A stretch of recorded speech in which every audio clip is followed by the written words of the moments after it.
নমস্কার বন্ধু, ঝুমার সেলে সকলকে স্বাগত। আজ নিয়ে চলে এসেছি আরও একটি রেসিপি নিয়ে। নিরামিষ দিনে যখন আমরা কি রান্না করব ভেবে পাই না, তখন এরকম একটি রেসিপি আশা করব সকলেরই খুবই ভালো লাগবে। তো আজ আমি করব মটর ডালের ডালনা।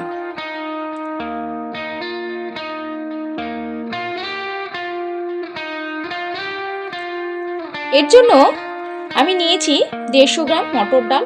ডালটি 3-4 ঘন্টা ভিজিয়ে রেখে দিয়েছিলাম। আর সাথে দুটি আলুকে টুকরো টুকরো করে কেটে নিয়েছি। আর লাগছে কাঁচা লঙ্কা, আদা, একটা বড় সাইজের টমেটো। ফোড়নের জন্য নিয়েছি এলাচ, লবঙ্গ, দারচিনি, তেজপাতা, শুকনো লঙ্কা, গোটা সাদা জিরে, জিরে, ধনে, লঙ্কা ও হলুদ গুঁড়ো, পরিমাণ মতন চিনি, 1 চামচ কালো জিরে, আর সাথে টক দই। এটা অপশনাল, আপনারা দিতেও পারেন, নাও দিতে পারেন। আর সামান্য হিং, ঘি আর গরম মশলা, আর সাথে নুন, তেল তো আছেই।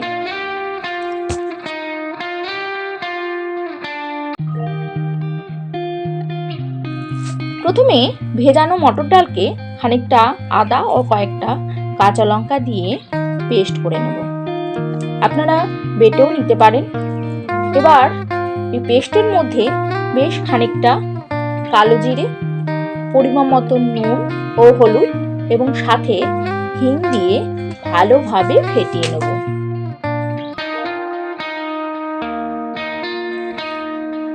বাকি আদা, কাঁচা লঙ্কা ও টমেটোর সমস্ত একসাথে একটা পেস্ট করে নেব। আরেকটি পাত্রে জিরে, ধনে, লঙ্কা, হলুদ গুঁড়ো যে নিয়েছিলাম সেটা সামান্য নুন দিয়ে জলে আমি প্রথমেই ভিজিয়ে রেখে দেব। এটা খানিকক্ষণ আগে করে রাখলে বা প্রথমেই করে রাখলে তাহলে একটু বাটা মশলার টেস্ট পাওয়া যায়। এবার বড়াগুলো ভাজার জন্য প্যানে রিফাইন তেল নিয়ে নিয়েছি।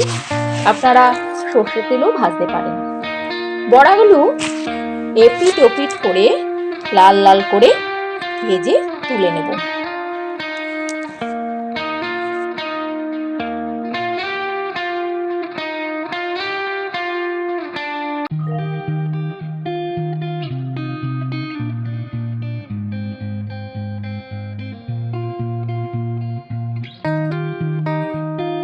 ওই তেলেই পরিমাণ মতন সর্ষের তেল দিয়ে ফোড়নে সমস্ত উপকরণগুলো দিয়ে দিলাম। এর থেকে হালকা একটু স্মেল ছেড়ে দিলে আলুগুলোকেও আমি এর মধ্যে দিয়ে দেব। তো সামান্য নুন আর হলুদ দিয়ে আমি আলুগুলোকে লাল লাল করে ভেজে নেব।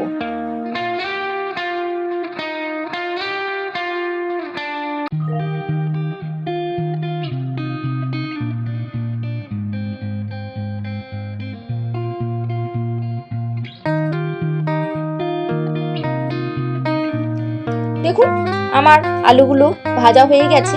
এবার এর মধ্যে আমি দিয়ে দিলাম আদা, কাঁচা লঙ্কা, টমেটোর যে পেস্টটা করে রেখেছিলাম সেটা। এটাকে খানিকক্ষণ একটু নাড়াচাড়া করে যেতে হবে। খানিকক্ষণ কষানোর পর এর মধ্যে দিয়ে দেব সেই গুঁড়ো মশলার পেস্টটা।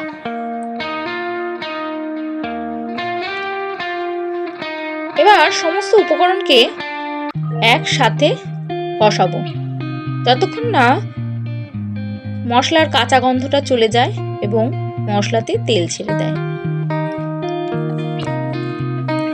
এতে অনেকভাবে নুনটা ব্যবহার হচ্ছে, তাই আপনারা আপনাদের টেস্ট অনুযায়ী নুনটা দিয়ে নেবেন। মশলাটা লেগে যাচ্ছিল, সেই জন্য একটু মশলা ধোয়াই জল একটু সামান্য দিয়ে দিলাম। এটাকে ভালোভাবে একটু কষিয়ে নিতে হবে।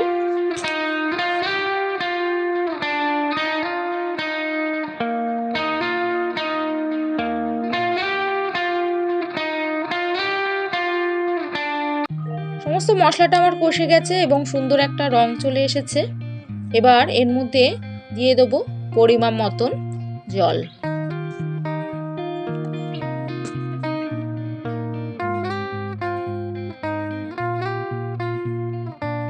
ঢাকা দিয়ে খানিকক্ষণ রেস্টে রেখে দেবো।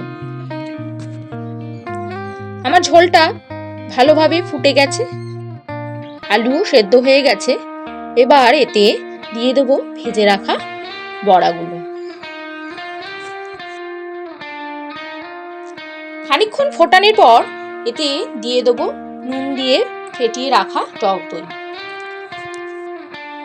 আর 1 চামচ চিনি। সবশেষে ঘি ও গরম মশলা দিয়ে দিলেই রান্নাটি হয়ে যাবে কমপ্লিট। তো আজকের এই রেসিপিটি কেমন লাগলো তা অবশ্যই কমেন্ট করে জানাবেন। ভালো লাগলে একটা লাইক আর শেয়ার করে দেবেন। আর আমার পরবর্তী ভিডিওটি দেখার আগ্রহ থাকলে চ্যানেলটি সাবস্ক্রাইব করে বেল আইকনটি অবশ্যই টিপে দেবেন। তো ঝুমা হেসেলে আসার জন্য ও পুরো ভিডিওটি দেখবার জন্য সকলকে অনেক অনেক ধন্যবাদ। সবশেষে বলবো নমস্কার বন্ধু, সুস্থ থাকুন, ভালো থাকুন।